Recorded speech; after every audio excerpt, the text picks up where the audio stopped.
SNL's 50th anniversary special was a delightful 3.5-hour celebration built just for fans. The whole show was fantastic, so here's every sketch ranked by tier, plus the unsurprising MVPs. In the C tier, let's start with the stagehand. It was nice to see Lorraine Newman get nostalgic, but Pete Davidson's Chad was just fine for me. And then the return of Domingo. I'm glad they included such a recent hit sketch, and the twist of having the groomsmen was nice, but all the comedy felt like a hat on a hat on a hat. It just went a little too long. Alright, onto the B tier. Steve Martin's monologue with bonus John Mulaney. It had some funny joke writing, though I thought the ice joke was in bad taste. Then Lawrence Welk, Kristen Wiig's Dunice, was a perfect pairing with Will Ferrell's Robert Goulet, and she got to drum on Kim Kardashian's butt, which was just wild. I'm also going to lump in most of Weekend Update here. Colin and Michael had some solid jokes, especially the one about Diddy. I love those Cecily Strong, Vanessa Bayer, and Fred Armisen characters. They're all underrated in my opinion. And then Bill Murray's Update host ranking was both sweet and sarcastic, which is typical. And finally, Bronx Beat. Very smart to mash them up with Mike Myers' Coffee Talk, but the first half of it with Miles Teller felt a little flat. Alright, then we've got the A tier. Black Jeopardy, which included Eddie Murphy's delightful Tracy Morgan impression next to Tracy Morgan. That short but punchy Deep Thoughts with Jack Handey. The Lonely Island's digital short about every SNL cast member having anxiety. It felt very self-reflexive,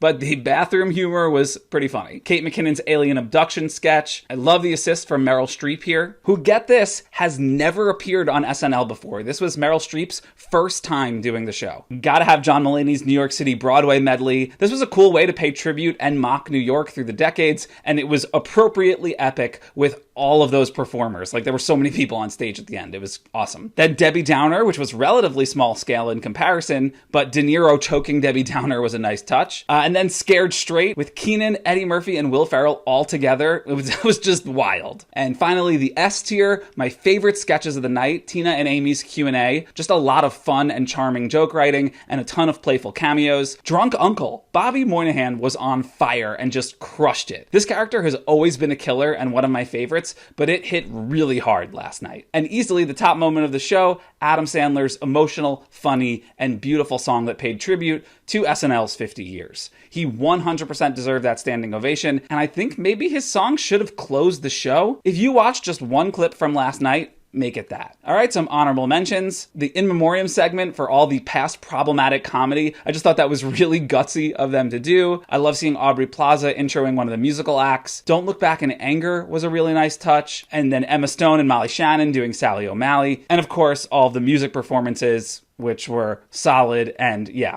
pretty impressive. As for the MVPs, you gotta give it to Will Ferrell, Eddie Murphy, and Kristen Wiig, who crushed it in multiple sketches. But of course, they're among the best people to have ever done the show, so that's not really surprising.